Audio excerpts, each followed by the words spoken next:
Ruthless, Rabid, Raging, Ravenous, Rampaging, Remorseless, Repulsive, Revolting, Repugnant Zombies by Jay Wilburn. I left off in Chapter 3, so I'm going to read through Chapter 3.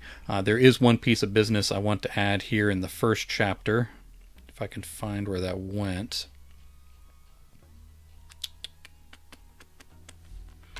I thought I'd marked it here, but maybe I didn't.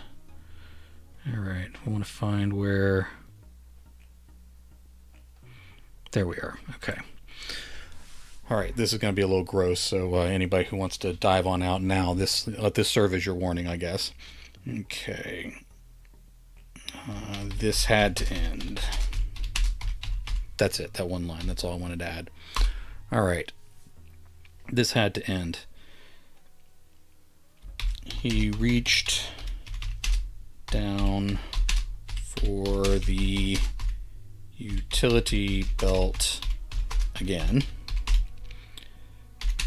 At first, he thought he was getting another magazine to use as a weapon. But a romantic one with Jennifer Aniston.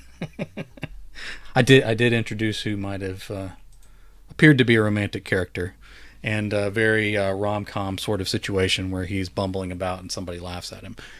Always the start of good romances, but probably not here. At first he thought he was getting another magazine to use as a weapon, but decided he needed to shed some of the weight, killing his arm. Alright, so again, we're back at that point where he had his fist punched through the back of the zombie's head. Using his left hand to search for the belt's latch,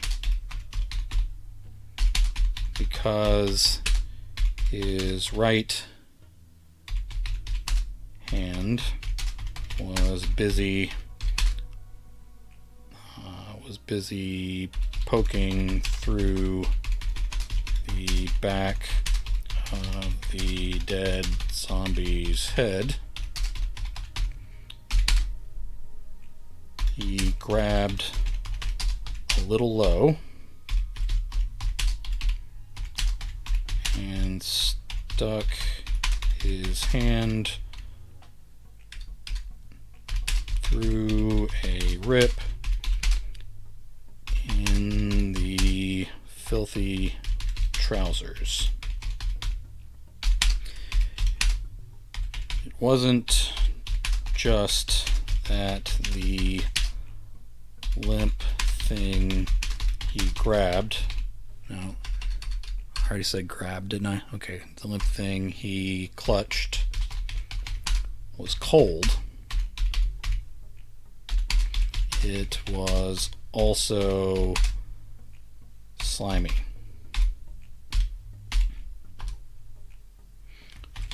Waldo gave a soundless gag and reached a touch higher. Alright. So that little gross bit we're going to call back to later in the novel. Okay, let's get to Chapter 3. And again, probably there's only a few more bits left in this chapter, but I'm going to read through to get myself back into the story, add the little bit, and then get on into Chapter 4. Our goal today is 7,500 words, so we'll stay on our 2,500 word a day pace. So here we roll. Laughter from above drifted down into the center of the disaster, where Waldo found himself harassed from all sides. This is the character that Tom wants Jennifer Aniston to play. He looked high up into a face that still appeared very much alive. That girl was pretty, young, but he couldn't tell how young. Her dark hair hung long and loose as she looked down on him from a fourth-story roof. Loose hair, that was a bad idea, although Waldo had little room to criticize with how his day was rolling out.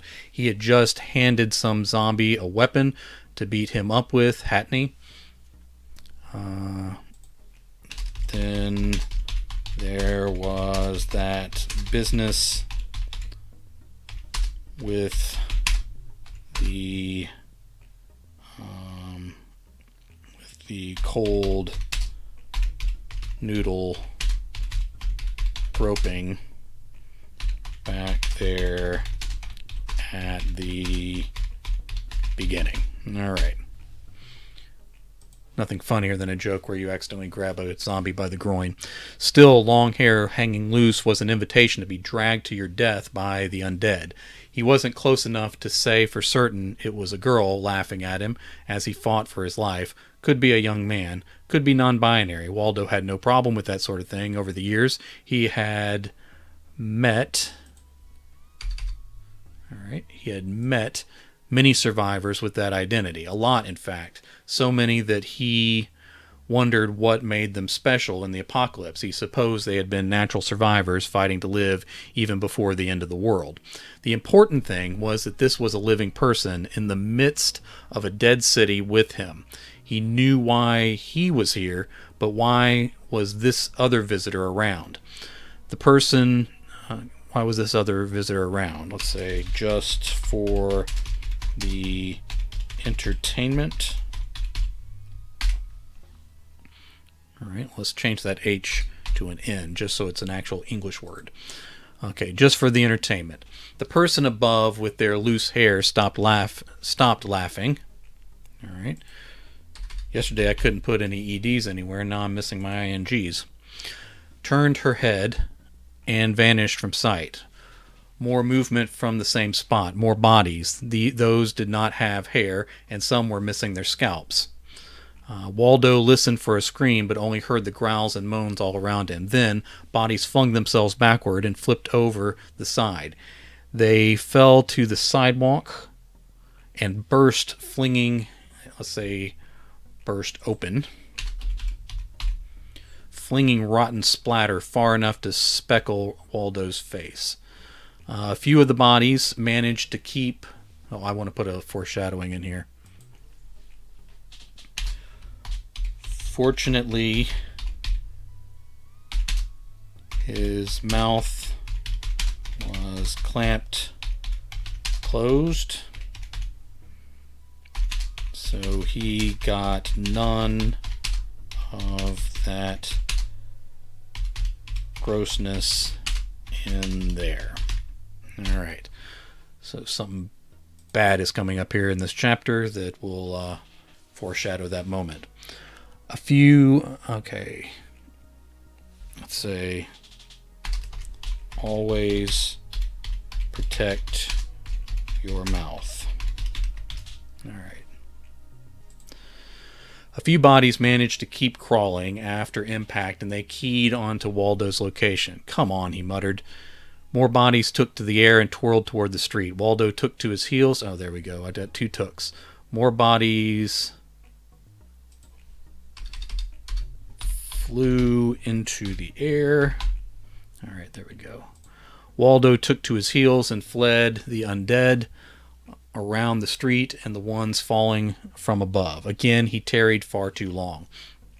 One creature with the bulk of a bodybuilder seized Waldo's right arm. The reanimated corpse had lost some definition since dying, but still had enough muscle to ragdoll Waldo along toward its mouth. The fingers lacked nails. That was fortunate, as the digits dug in deep.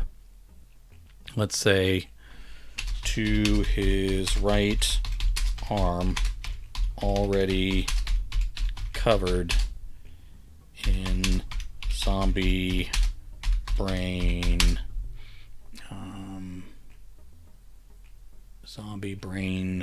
smoothie. There we go.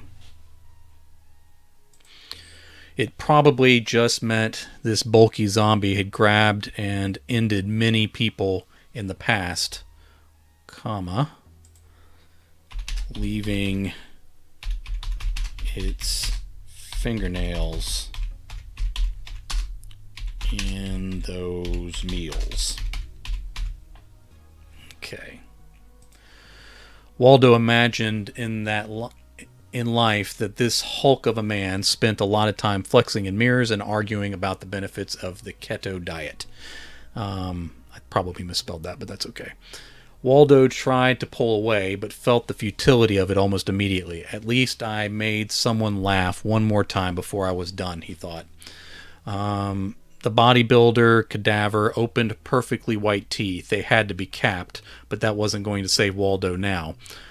The creature hesitated, drew back from the unfulfilled bite, and sniffed the gore-covered arm. Waldo felt the grip ease ever so slightly. That was all the invitation he needed. He pulled his arm free, leaving fingerprints paint swirls in the dark film over his forearm. With not a scratch or a tooth mark, Waldo ran with everyone. Waldo ran, with everyone but the bodybuilders still in pursuit. I don't know that that comma's needed there, but I think it helps the sentence flow better. Hesitation struck Waldo as odd, obviously, but he had no time. All right, let's say hesitation from the undead struck Waldo as odd, obviously, but he had no time to think about. No time to think about it. I'm just using words when I feel like it, not when I need them. Maybe the lack of thinking was part of his troubles today, but this situation called for more action than reflection. He hadn't gotten far before he spied ahead a real disaster in his way. If he'd had a moment to consider, he might have taken another course at the previous intersection, but in his defense, he was being pummeled by a zombie with a pipe in its mouth. That one was still back there somewhere, along with half the city that had joined the mob of zombies during this misadventure. The problem was the street ahead lay blocked. It wasn't sawhorses. All right, is that a compound word? Why, yes it is. I just took away a word from my word count. It wasn't sawhorses nor police cars parked nose to trunk. No, this was a pile of debris stacked high from building to building and extending back into the city beyond the impassable barrier. It had to be the rubble from an entire building coming down, probably because the jackasses who laid the concrete in this neighborhood. He ran on anyway toward the impassable barrier. He might be able to crawl over without breaking an ankle, but the closer he got, the more he doubted it. Waldo decided to search out another weapon in all this spillage. As he drew to the edge, I'll put a comma there for clarity. Ahead of the ones behind him, the rubble stirred. First hands, then heads. The busted torsos, then heads, let's say, and the busted torsos pulled free as if they'd been waiting for him all this time. Metal stuck out of the rotten flesh with like deadly spines. It was a lot of metal. All of it was sharp, and every zombie coming forth presented like a pack of rusty porcupines. How come those shards of metal didn't pierce their brains? How could all that rubble not have smushed their skulls? Waldo supposed every walking zombie represented a very unlucky human and a fortunate undead monster. As they emerged and reached for him, Waldo leaned away and sidled around. Teeth and nails were bad enough, but these bastards had extra metal claws sticking through their hands to dice him up. Because I already used Waldo once. To dice him up into easy-to-eat pieces. He kept backing away and shifting around, out of their reach, but they continued to try to cut him or spear him simply by dumbly walking into him. As he changed direction again and again, they jostled. I need a they instead of a thee. They jostled each other, throwing sparks off of each other's quills and slicing more decayed flesh from each other's bones. There we are. Waldo remained keenly aware of the ordinary zombie still approaching along the street, let's say at his back. Oh, I don't know what I just hit. Okay. All right. At his back. I always have a habit, partly because I only type with one finger, that as I'm not looking, I tend to hit the key on one side or the other of what I'm actually aiming at. If I were more conscientious, I would probably go back to proper typing. In desperation, Waldo scaled up the grill of a misshapen engine block of what used to be a semi-truck, now mostly covered in this old avalanche of apartment building. It wasn't an easy climb, but he pulled himself up onto the bent hood and pulled his legs away from reach a moment before the metal-studded zombies scraped loudly against the half-crushed truck. Hands pawed against the smeared and nearly opaque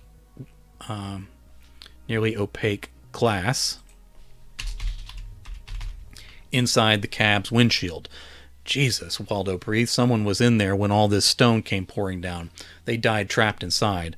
A blade of sheet metal poked the hood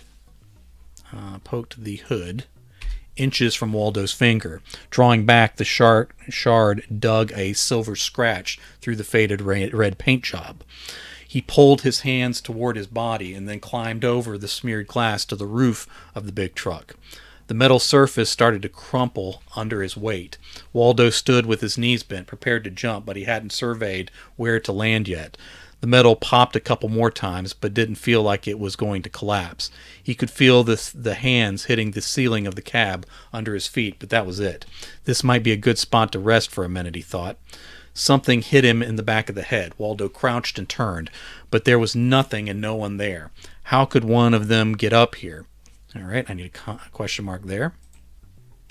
How could one of them get up here? Who knows? We need to find out. More and more gathered below, but the rubble and truck foiled their progress. Something popped him in the back of the head again from the other side. He spun that way and crouched lower still. Still lower. Crouch, let's say even lower.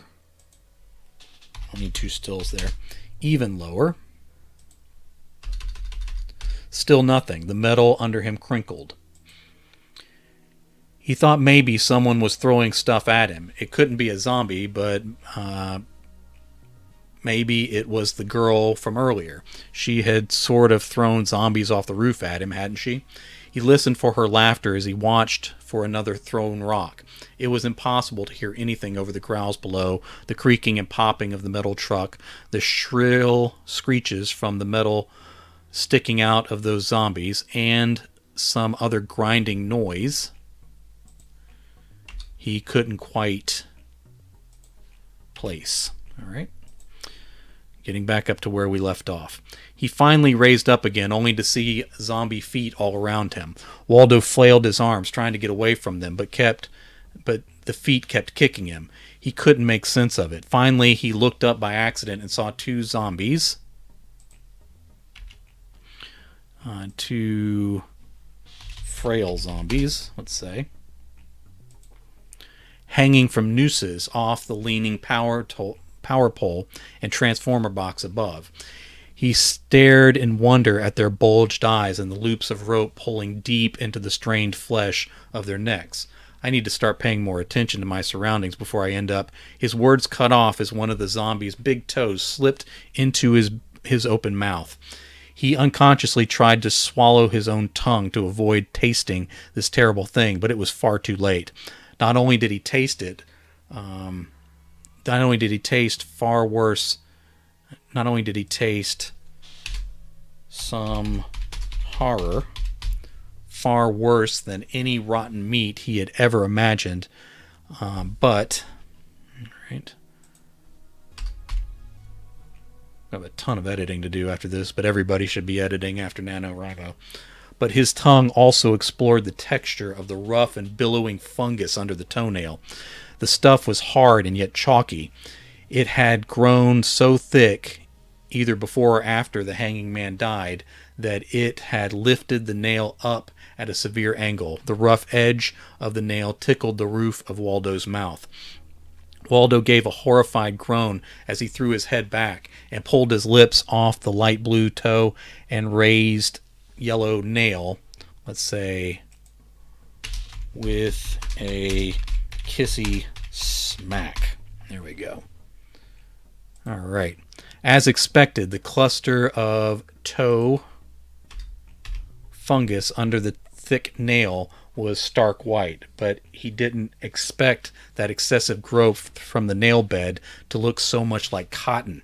The toe on that swinging foot glistened with Waldo's saliva.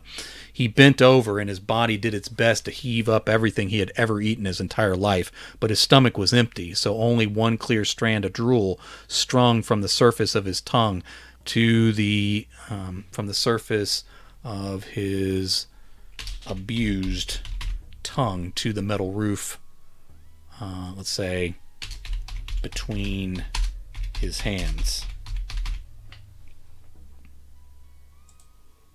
Oh, here's something I need to do.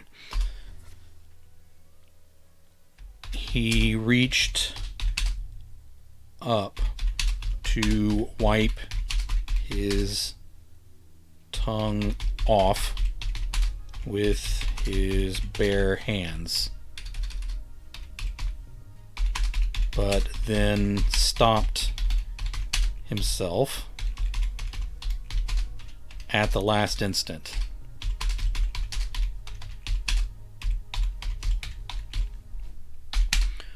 One hand was covered in so much deep red gore that it looked like he had painted it on purpose.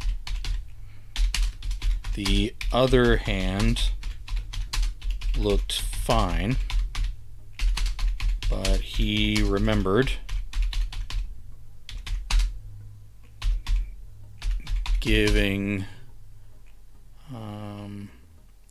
that same zombie,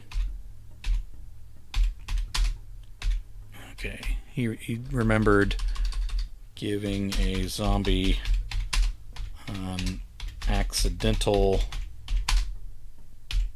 tug. All right, there we go. Let's say love tug. There we go. That's gross enough. All right. See, I knew that joke would pay off. He thought he saw flakes of white fungus in the drool, so he heaved dry once more. The taste was never going to leave his mouth. He tried to scrape the flavor off his tongue with his teeth and the inside of his cheeks. It lingered. The aftertaste was almost worse than the initial shock of the violation. So awful. There was no point of reference to compare this foul flavor to.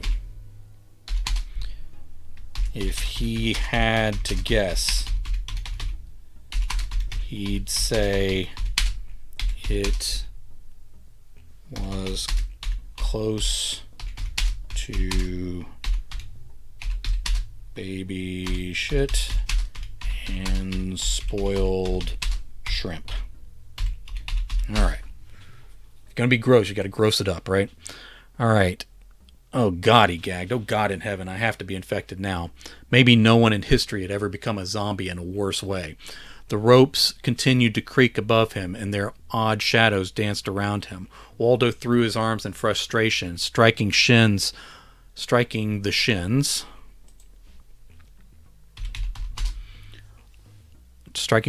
of the two hanged zombies and sent them swinging wider and harder.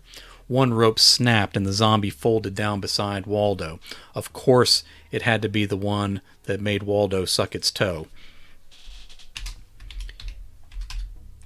It stared into Waldo's eyes from its side on the roof of the truck as the rest of the snapped rope coiled into a... Now let's reverse that.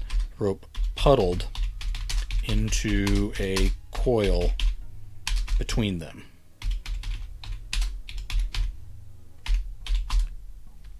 Why was it looking at him like that?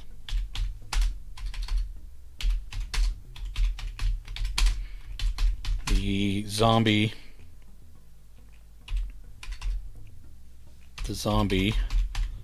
still choked by its noose gave tiny little whistles instead of growling. Alright, good stuff. Let's keep going here. Oh, tiny little whistles instead of growling.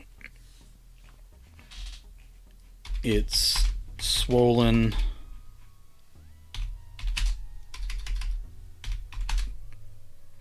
Okay, let's just apparently using random vowels for words now instead of the ones that are required. Its swollen tongue licked out and over its crooked teeth.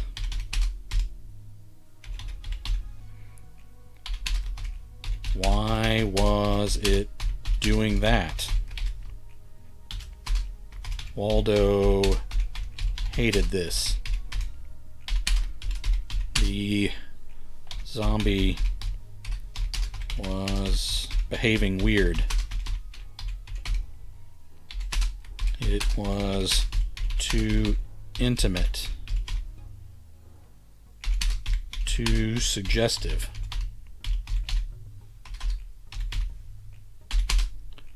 Why was this undead monster making an awkward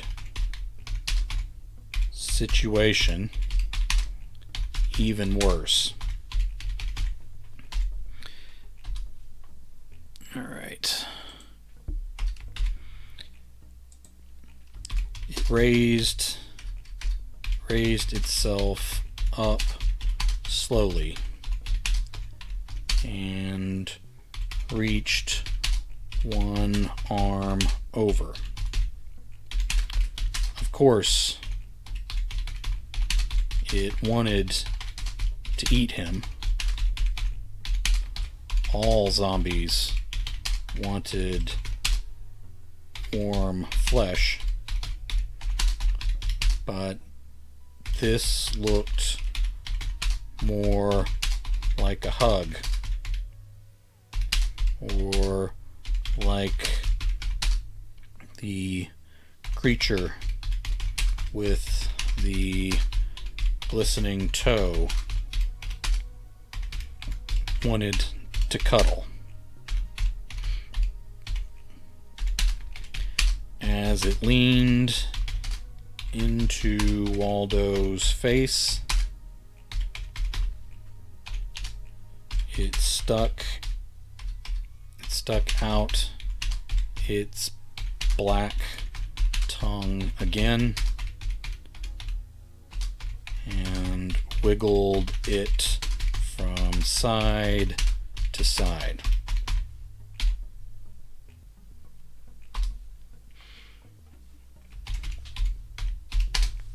Waldo still had the flavor of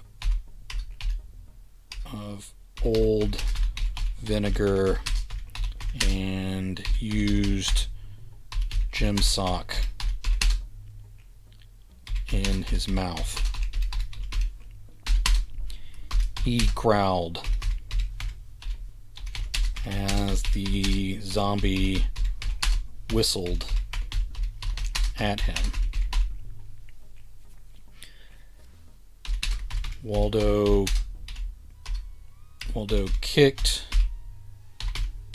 pushed,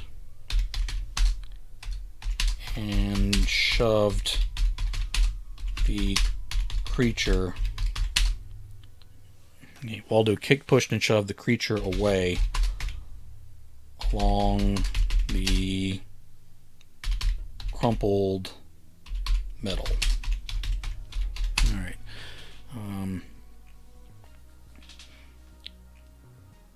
the zombie clawed for purchase,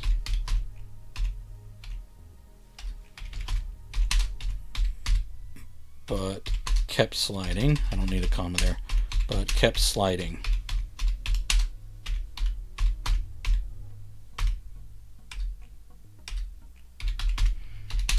Waldo gave him one more double rabbit kick with both his boots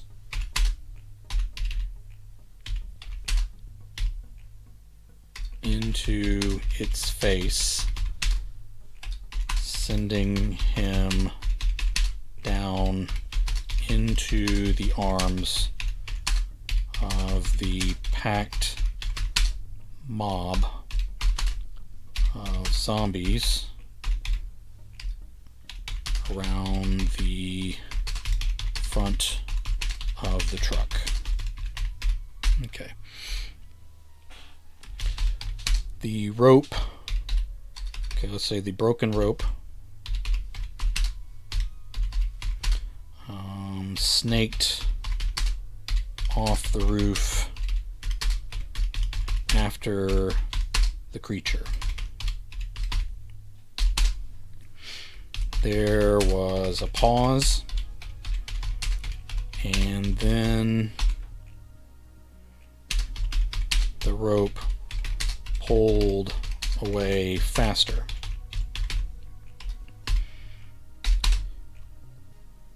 It wrapped around, no, let's not say wrapped. It bound around, although that rhymes and that's not necessarily what I want either, but I'll keep it for now. It bound around, let's see, bound over Waldo's leg, and he started to slide as well. Like the zombie before him, he tried to hold on, but the surface was too smooth.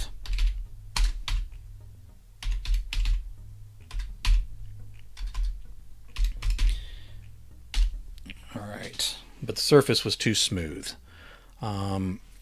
Here's where we're going to end up this chapter and then jump to the next one. Alright, but the surface was too smooth. The surface was too smooth. He was going. Waldo rolled and forced the loop of rope open to free his leg.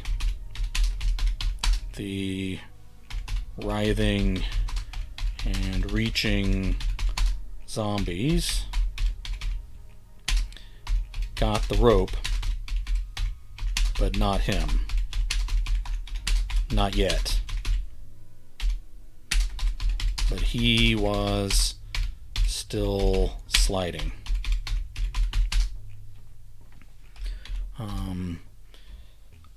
Waldo, I know I got Waldo in 3 out of 4 paragraphs started off there, but we'll figure it out later. No, okay, let's do something different then. Scrambling.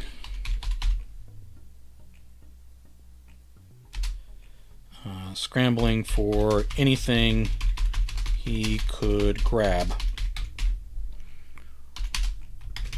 Waldo continued to slide and fell. Okay.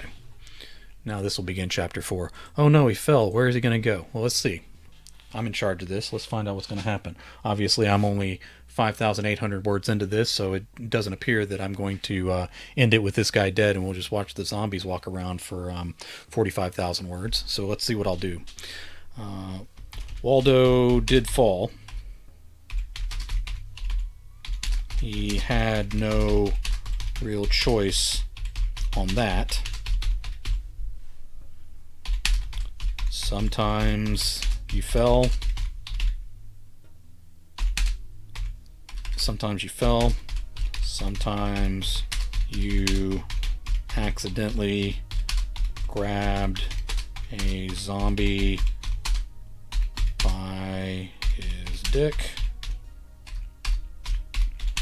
Sometimes a zombie stuck his toe in your mouth and then acted all weird afterward.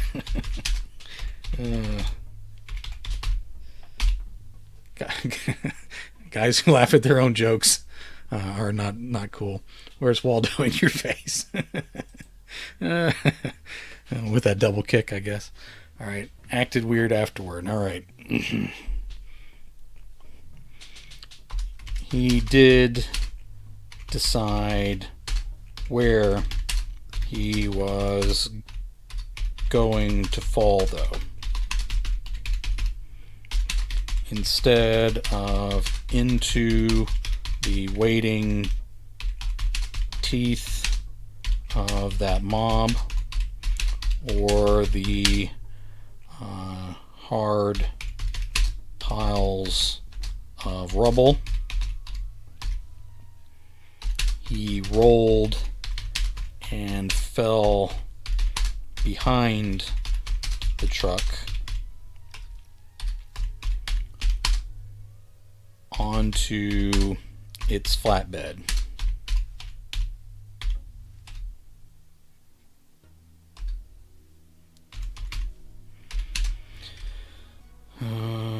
Let's say trying to land on his feet back there.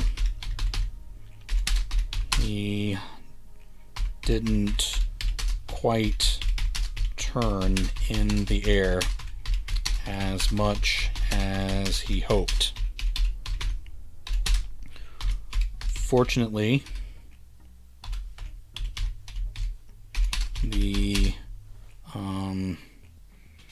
the twisted and tilted bed of the truck's trailer was covered in canvas, and the load hidden underneath was soft. Waldo sunk slowly into the canvas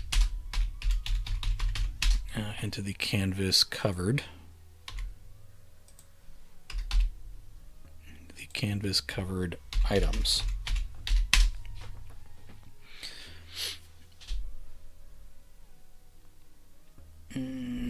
The canvas was damp,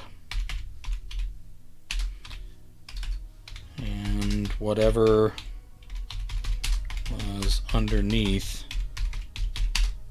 appeared to be either melted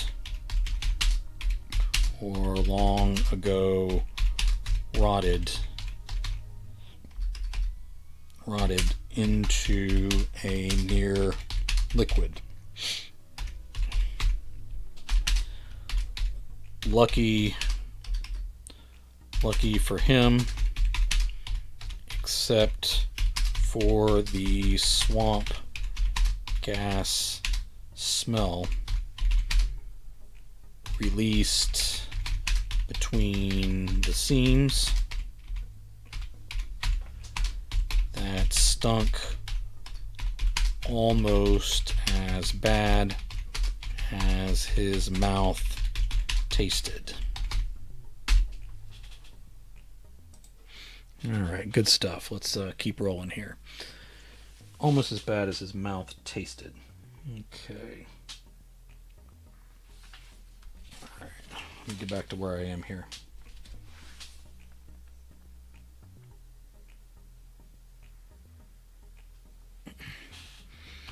He started to crawl with a squishing sound each time he put down a hand or a knee.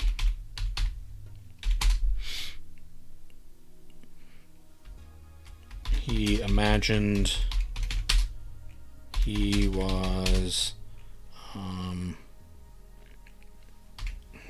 don't want to be shuffling. He imagined he was traveling over pudding with a thick skin. Okay, there we go. All right, now let's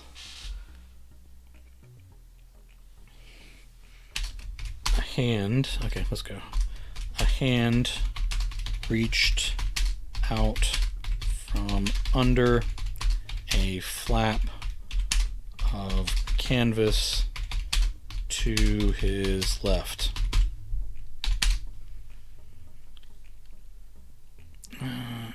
It still had skin over the bone, but the fingers, palm, and forearm had a pink color and glossy texture that Waldo didn't associate with skin, at least not healthy skin. Well, of course not. This world's full of zombies. I can't stop laughing at the toe in the mouth and acting awkward line. Yeah. I like that maybe the zombie was just acting like a zombie, but maybe like he got all self-conscious, like he's trying to protect his manhood or something. I don't know. All right. Waldo crawled away and started to hustle for the end of the tractor trailer, where it appeared to stick out beyond the field of rubble. All right, let's keep going here.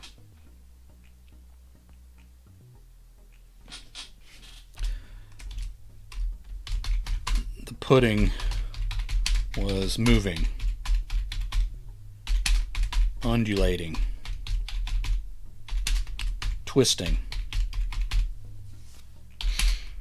The skin, let's say the canvas skin broke in more places with unhealthy pink hands and arms reaching out for whatever they could grab. All right. A moan rose from below him, It was a chorus. Was it chorus? Lord, I didn't spell anything right here. It was a chorus of voices, but not a choir that had practiced much. Maybe like one of those middle school choirs that parents are forced to listen to when they get tricked into going to a PTA meeting. All right. That's a really specific reference, but I think it's funny. Okay. The moans didn't... Okay, let's make this trying to get word counts here, so I shouldn't just smush all the words together into one continuous word like I just tried to do. The moans continued, but cut off into a gurgling noise. Whatever was going on under him, it was wet. No, let's say it was moist. That's the word nobody likes. It was moist. All right. Okay. He crawled faster.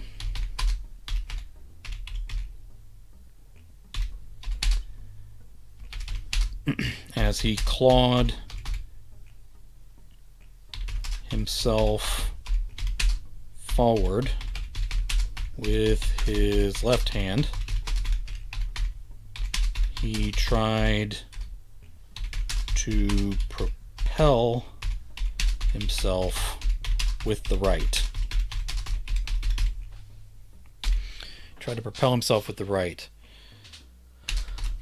But his right arm planted in a weak spot, and he plunged to his elbow he plunged up to his elbow, let's say. He plunged up to his elbow. He plunged to his elbow in the unseen glut of zombie pudding. Why does it say that's misspelled? That is not right. Okay. Glut of zombie pudding under the tarps. Okay. Let's say loose tarps. So these things are not tied down. Under the loose tarps. It felt as slippery. Under there as it looked up here.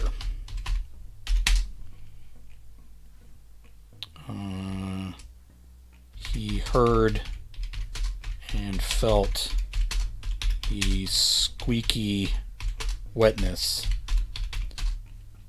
He heard and felt the squeaky wetness as he tried to pull his arm free. He felt the undead things moving against him, against his flesh down there. They turned and twisted toward his warmth. He felt a sandpapery,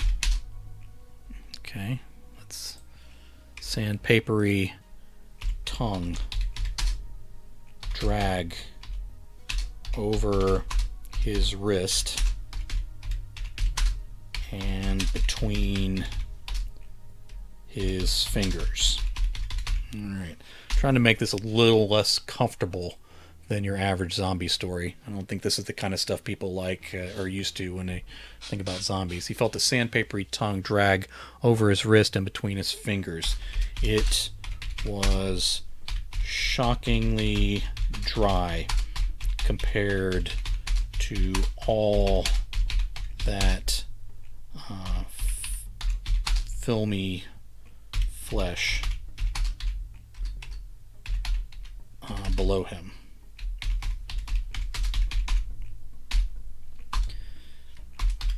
His arm popped free with a smacking sound he did not care for. He only took a moment to examine his arm for bites. There was an extra glossy coating over the gore that already covered his arm.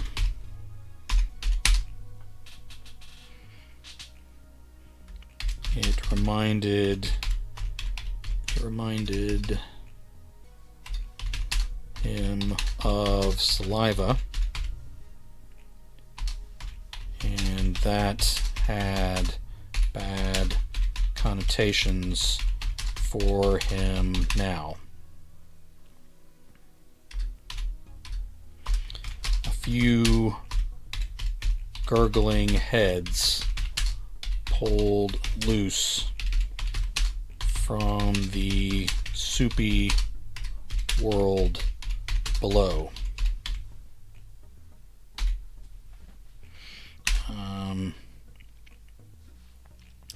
Let's say pus strung between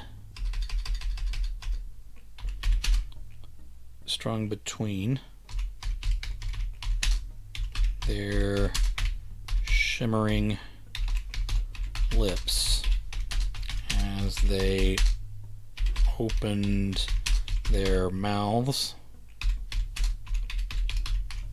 and crawled toward him. Waldo set into motion.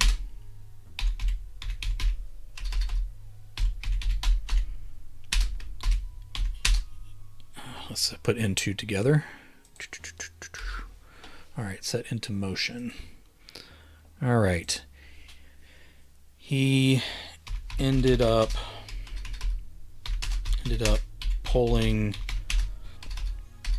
aside more tarps as he scrambled for the back of the truck to get away from these horrors.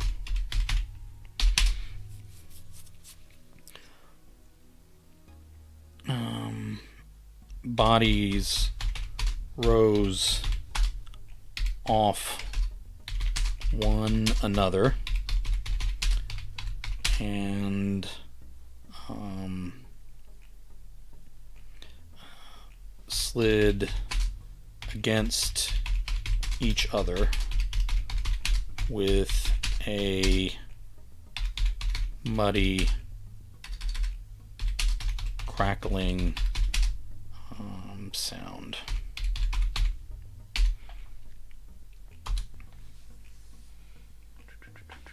Okay. All right. They started to gain traction and drew closer to him faster than he was reaching the end of the trailer. All right.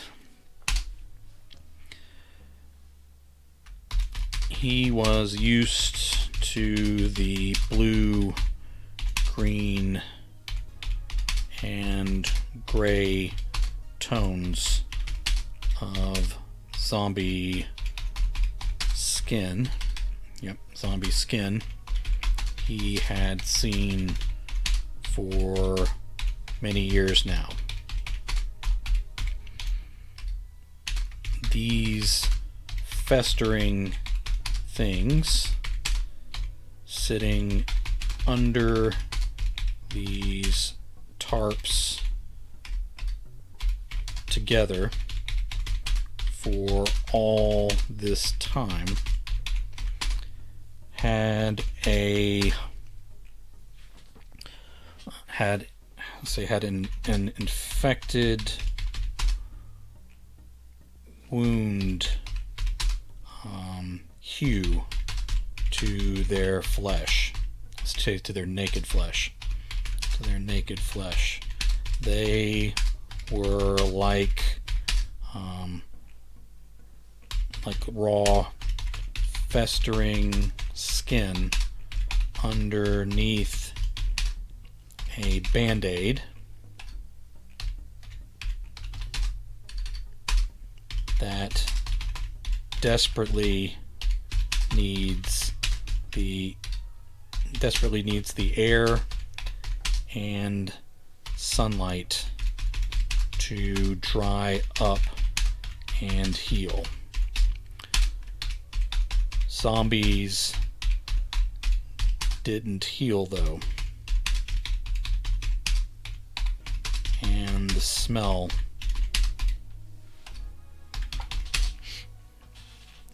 smell was chemical and awful. There we go. All right. Waldo needed to move with purpose. He rose to his feet on the wavering surface. Instead of crawling, he high-stepped over their backs. Let's make this high-stepped. He high-stepped over their backs and reached the end of the flatbed in a rush. The street appeared open beyond the truck and rubble. The street appeared open beyond the truck and rubble, but the end of the tilted trailer was raised higher on the debris than the front. It was quite a drop.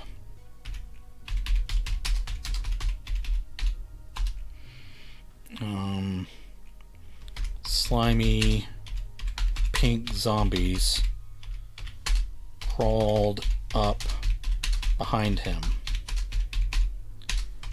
and the canvas skin over the remaining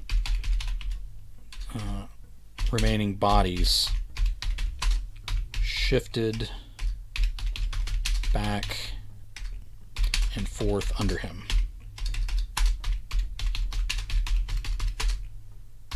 Alright.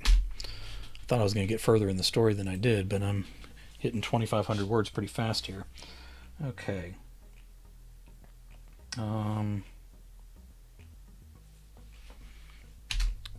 He took another leap.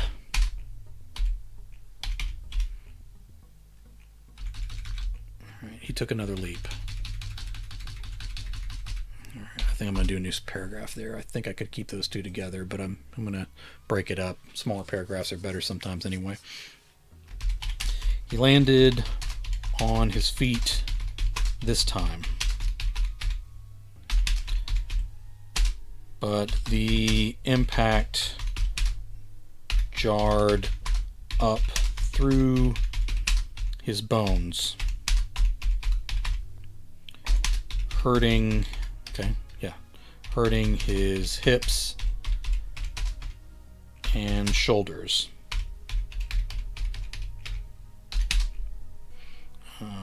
His teeth clacked together, but fortunately for him, his tongue wasn't between them. Of course, his tongue still tasted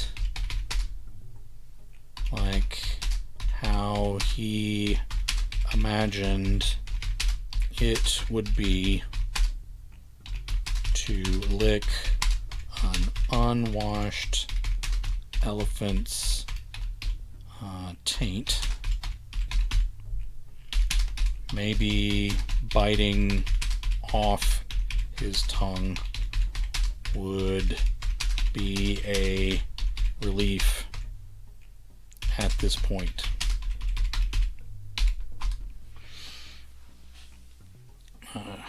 He took a couple stiff steps forward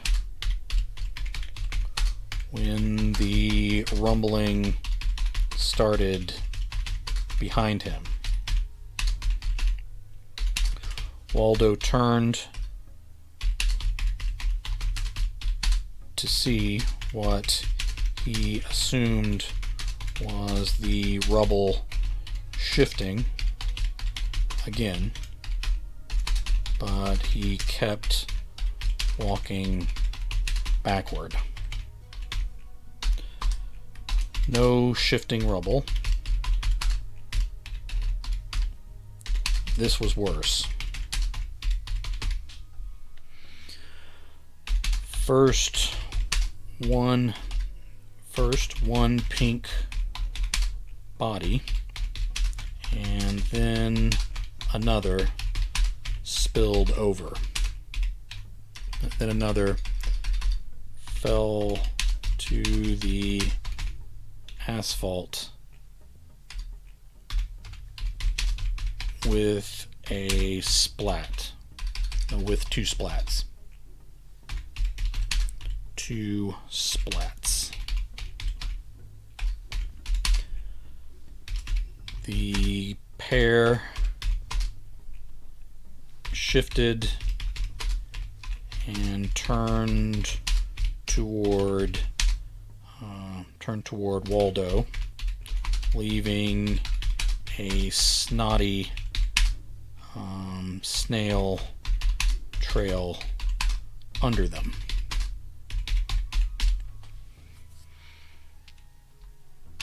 That didn't account for the rumble, though.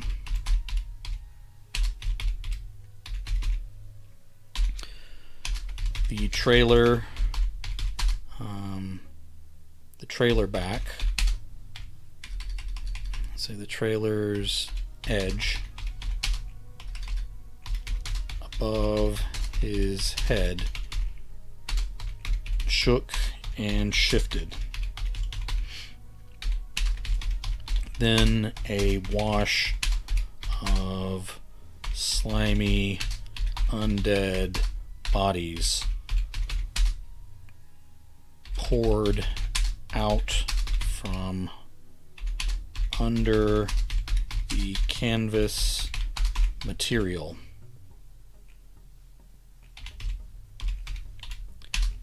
And they skated along the pavement at his feet. Waldo let out a small but high squeak before he turned and ran. Okay, there we go. Now what are we going to do next? High step, the tarp covered bodies dump out behind him. Let's say the cascade of bodies continued to pour out behind him and to slide after him. All right.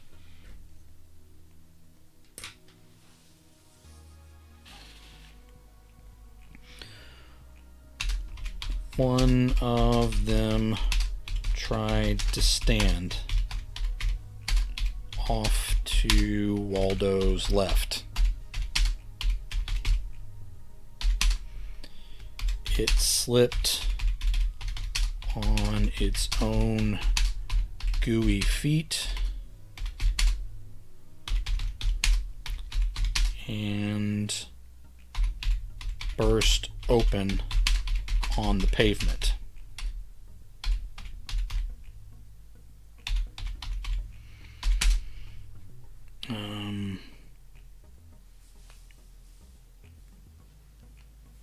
Let's say fat white maggots. I'm sorry, this is getting gross, guys.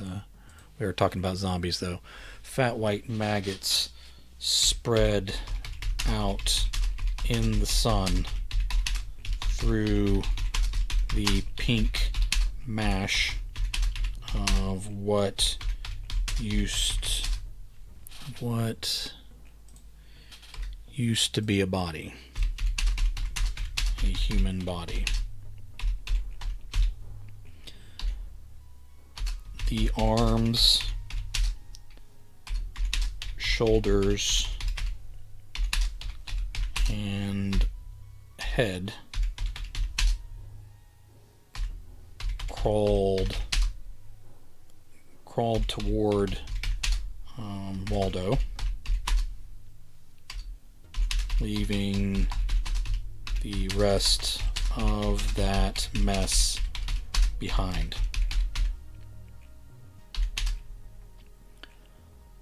Let's say others managed to stand or crawl without falling and busting open.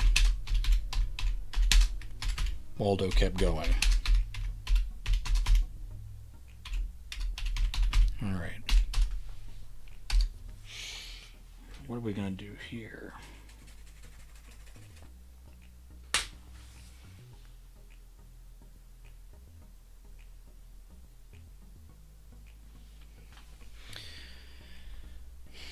Okay. He spied a fissure that tore through the street, completely across. He picked up speed in hopes of hurdling it. If he survived the jump, maybe he could finally get away. sounds like hope, but you know, there's still tens of thousands of words left here, so obviously I can't let him get away, but we need to let him do something. It wasn't as far as he feared, but it was still quite a jump. Let's say a leap. Quite a leap. As he hurtled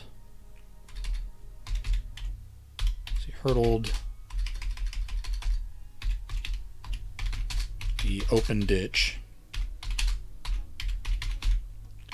he saw a broken pipe down in there. It appeared dry and crusted white over its surface around the breach. Okay.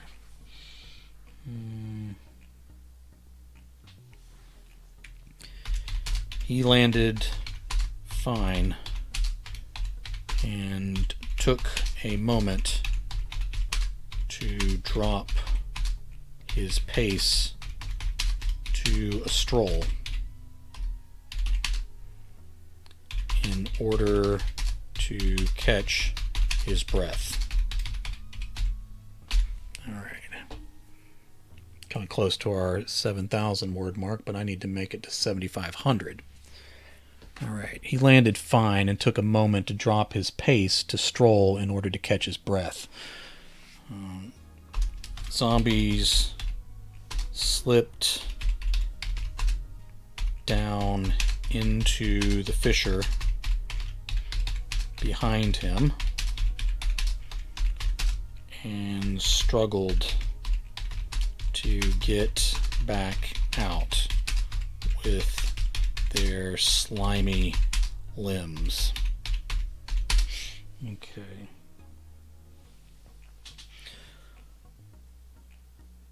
A couple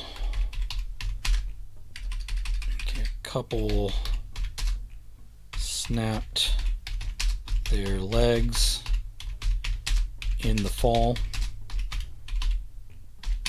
Others busted their chins on the way down. The space started to fill. That was when the next few skidded right over the slimy pileup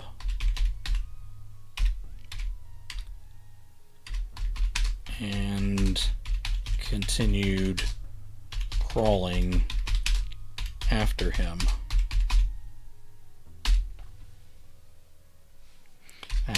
With snotty trails marking their path. Okay.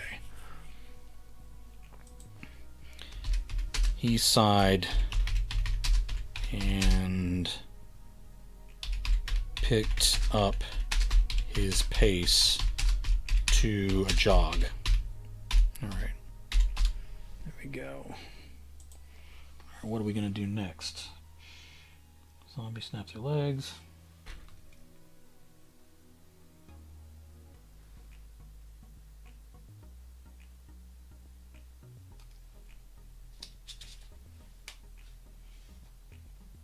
Okay.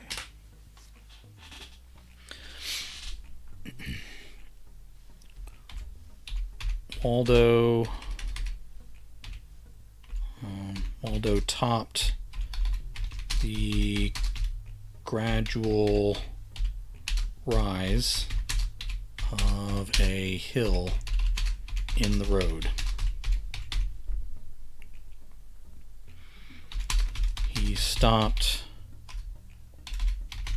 stopped short of the downward slope when he saw a snarled traffic jam that extended into the distance.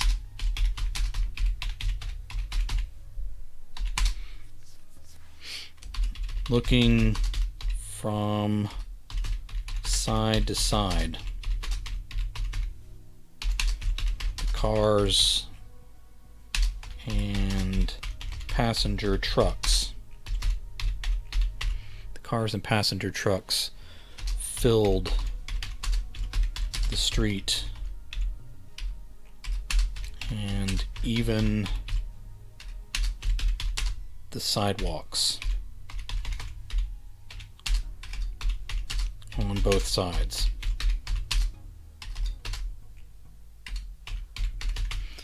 Even the sidewalks on both sides.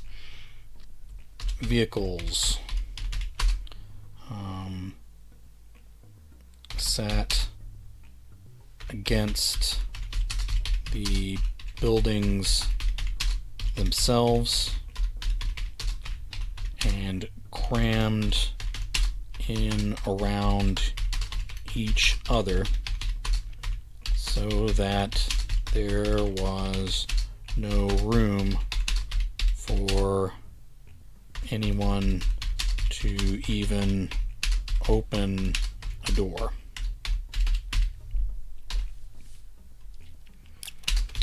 These drivers had clearly died here. Let me make a new paragraph here. All right. These drivers had clearly died here in their panic to escape the city.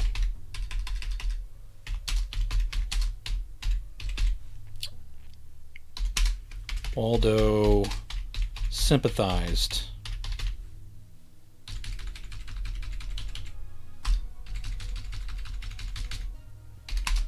but he had no desire to join them. All this time later, after living through as much as he had in order to get here. His left hand felt absently at the pack strapped underneath his shirt. Say the pack strapped to his back underneath his shirt.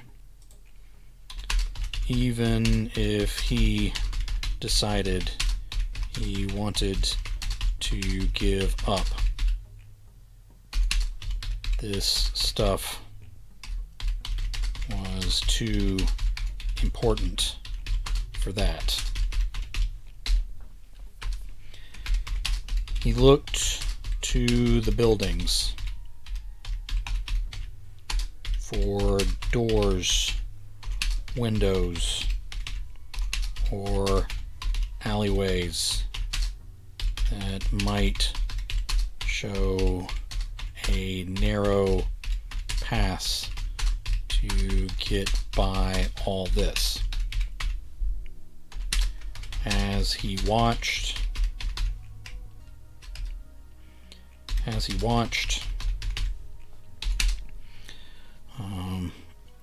more zombies, these as dry as mummies,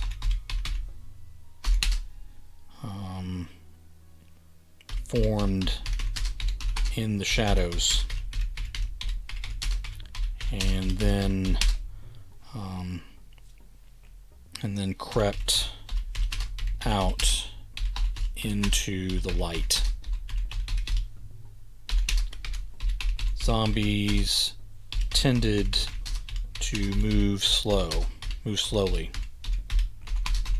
But these dry undead appeared to be really hustling compared to the slimy ones slipping and sliding behind him.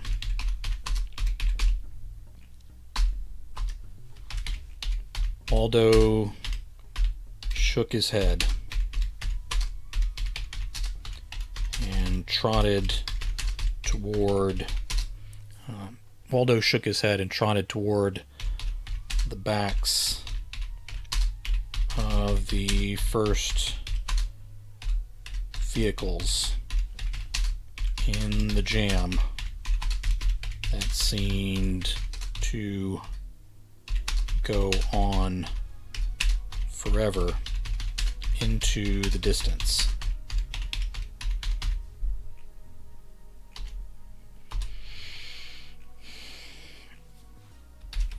If I walked on a truck full of zombie pudding,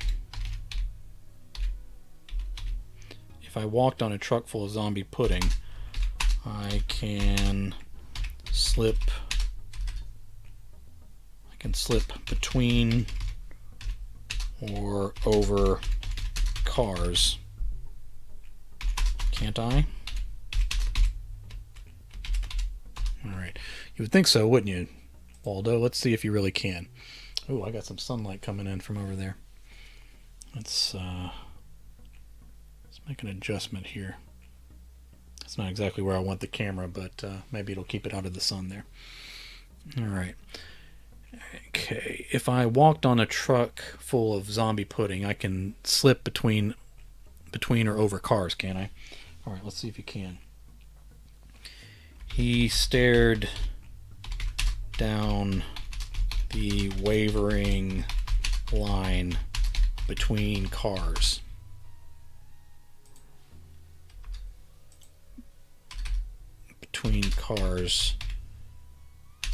Crunched together, bumper to bumper. He might snag himself. Alright, he might snag himself on something in there. Good Lord, come on, Jay. He might snag himself on something in there. Or things lurking under the cars could grab him by the ankle with hands, teeth, or both. There probably wasn't a zombie under every car, but a jam that long had to have a couple hiding in there. It only took one to ruin his day. That left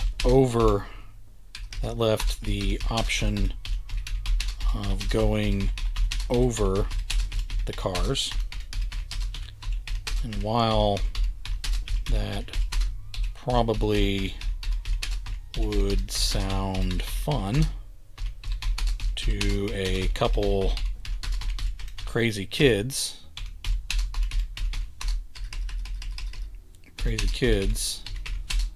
looking for a good time,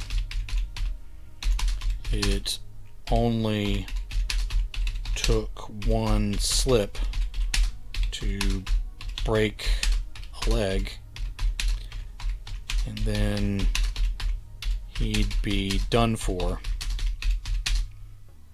even if it took the zombies a minute to reach him.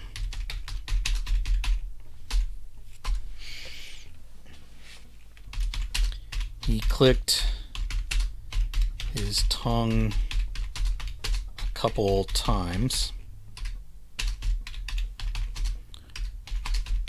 but that just brought up the flavor of pickled eggs.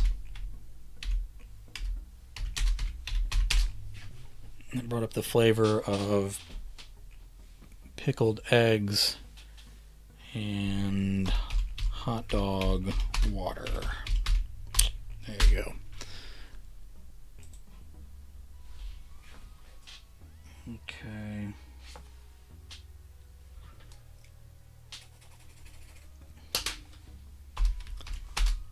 Okay. Waldo turned in a slow circle.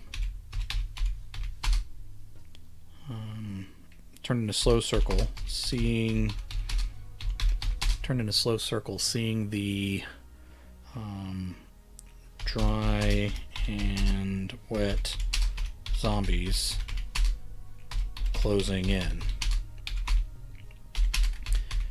He stared at the grimy license. Nope, that is not even close. The grimy license plate and busted taillights of what he thought might be an older model Cadillac. I know I didn't. Oh, come on. Cadillac. Oof, man, I didn't spell any of that stuff right. Thank goodness you guys aren't going to tell anybody. He started at the grimy. He stared at the grimy license plate and busted taillights of what he thought might be an older model Cadillac as he considered which was his least bad option. Then a hand covered in blackened sores reached out from under the caddy and locked on his ankle.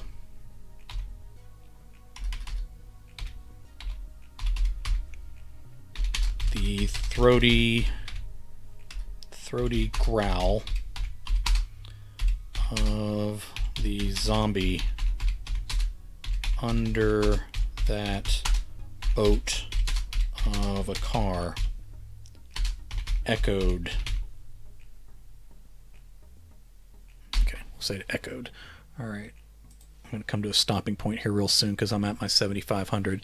The throaty growl of the zombie under that boat of a car echoed.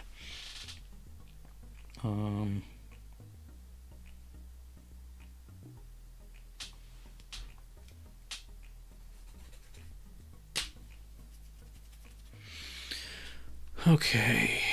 Alright,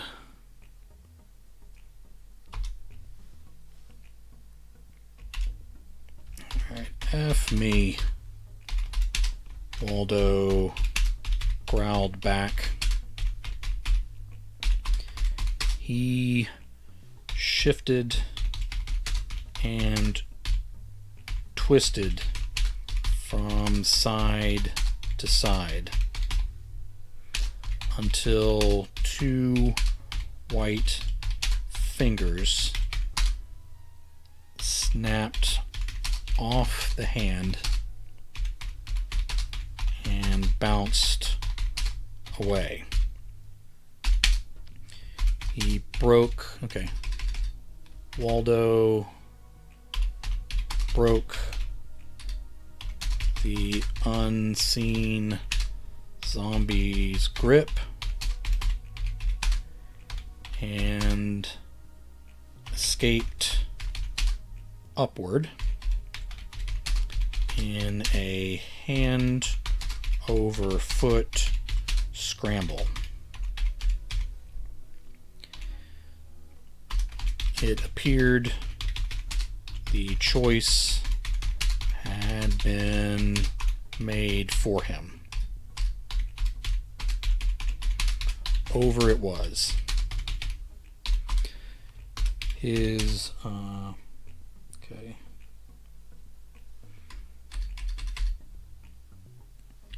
As he vaulted from trunk to roof, as he vaulted from trunk to roof on the black caddy, as he vaulted from trunk to roof on the black caddy, he planted the heels of his hands in beads of glass. It was safety glass. It was safety glass, but it still hurt, even though it didn't cut. It couldn't have been that old of a model if it had safety glass. Waldo supposed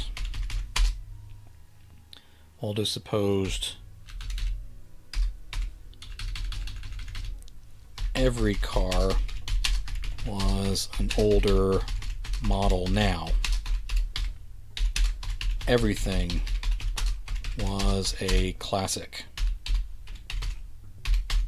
Okay, I'm going to stop here in just a moment, but let me see what I got coming up next.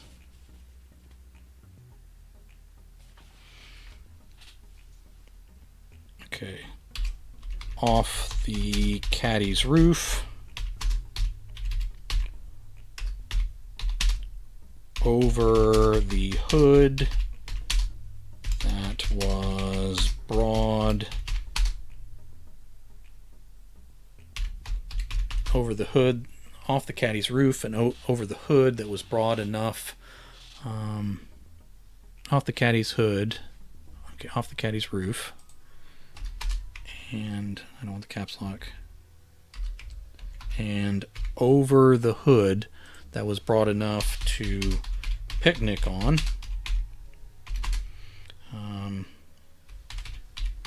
Waldo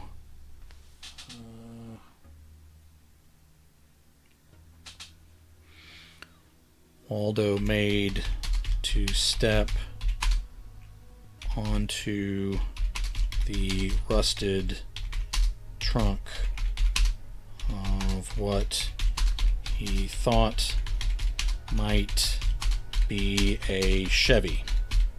Oh, there's a leaf blower outside. If anybody has any questions for the guy blowing leaves, let me know. I'll shout him out the window. All right. The rusted trunk of what might have been a Chevy.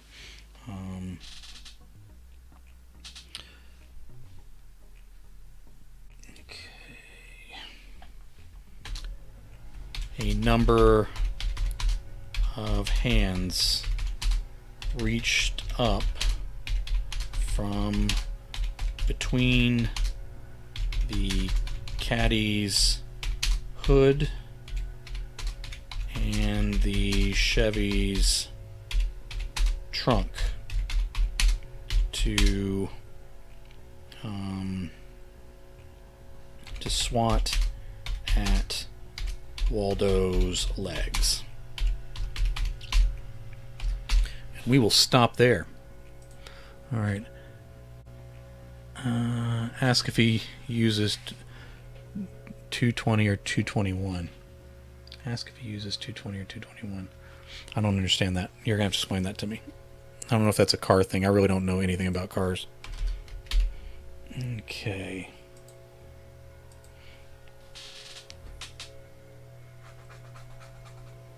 Alright, now I am almost definitely at the end of this chapter. Mr. Mom joke, okay. I'm almost definitely at the end of this chapter, maybe one or two more lines to figure out what happens after these hands grab at him, but then we'll be on to chapter 5. So I'll probably run back through that chapter tomorrow, and then we'll be on chapter 5. So I'm at 7,706 words. Alright, so I need to put that into my NaNoWriMo, 7,706 words. Alright, so we're going to do an update.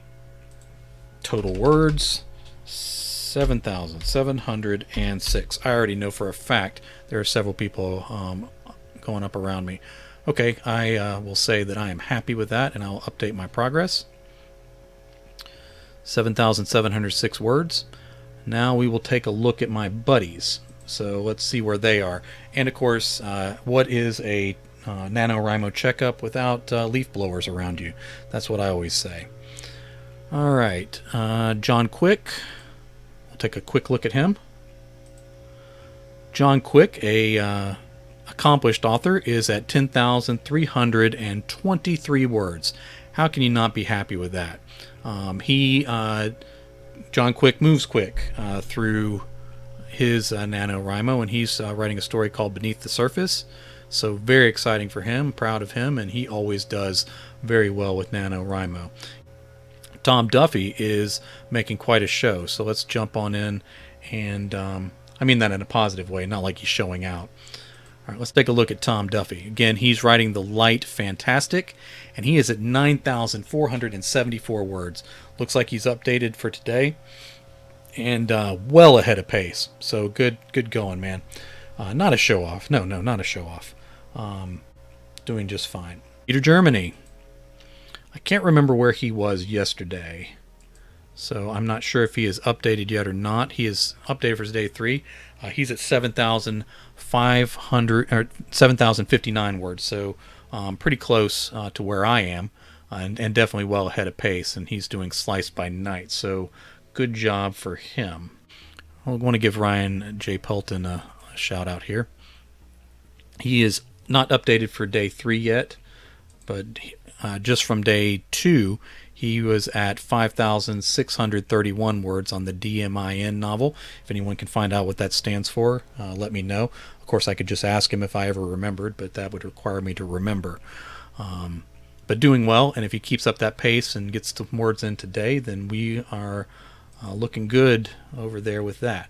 Looking at Armand Rosamilia, again, he is doing Man Down, First Coast Thrillers Book 3, and Book 1 is on pre-order for January 15th, so you can start that series, and you know for a fact that he's getting it going, and these are all great novels, so you need to get on to that. He's at 7,557 words, so we are right about the same pace there.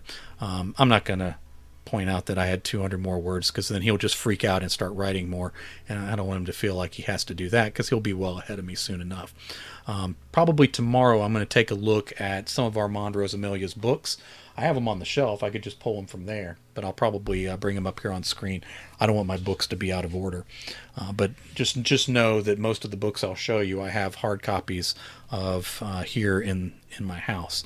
So good job, Armand. You are doing well. Writing more words now. So Armand's not going to let me stay 200 words ahead of him. Why would he subject himself to that kind of humiliation? All right, so Alex from Iowa. He is already, let me put him up on screen, he is already at 4,960 words. So that's a big jump from last time we checked on him. And of course, you can do the calculations to see pace and all that. But if you're almost 5,000 words into your NaNoWriMo novel on the third day, you are well within reach of getting there by the end of the month. And of course, he may not be done writing for today. So very proud of Alex. Alex had a story acceptance yesterday too. I saw that. He said it was his 10th one. Getting those short stories accepted. I don't think I had 10 this year. I guess he's talking about 10 total. But working on a novel now, Curse of the Blood Moon. So that's a big deal when you're moving from short stories to novel writing. That's quite a transition. I remember writing my first novel. The only way I can kind of get my head around it was to think of like each chapter as sort of a mini short story and then how to put those together. So that's how I kind of got my first novel done. And now I'm churning them out either like a professional or like somebody who is desperate for attention. Pull up author Chuck Buda again. He hasn't updated today, so he may need to do some catch up. But that's not what I want to focus on. So again, he's doing an untitled story. He's got about 1,000 words down, and hopefully we'll keep going. Maybe get an update in today. It looked like he missed the second, but that doesn't mean you don't keep writing, and that's kind of what I want to encourage. But I want to take a moment to look at some Chuck Buda books that I enjoy. So this is Chuck Buda's Amazon page. This is one of the books from the Son of Earp series, which is a sort of horror western, supernatural western thriller type thing. Looking at that series, I love these covers and I love the books themselves. I think this is some of his best work, and that's no disrespect to his other writings, but I think he's doing something special with this. So if you are a fan of westerns, he's writing some straight westerns. I believe he's writing some weird westerns with Armand Rosamilia, in fact. And I think I saw something from Jacob, who I think may be the publisher, where he was saying something like that was coming soon. So I don't know if you guys got one of those in the offing there. But all that to say that Chuck Buda knows westerns and he knows horror, and here you get horror and westerns together. So he's done weird westerns. Yes, that's coming soon, Armand tells me.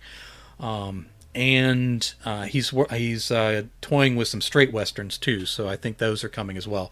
A lot of genre authors are kind of playing with western tropes and that kind of thing, but I think Chuck Buda has a knack for it that I'm glad he's leaning into that a little bit.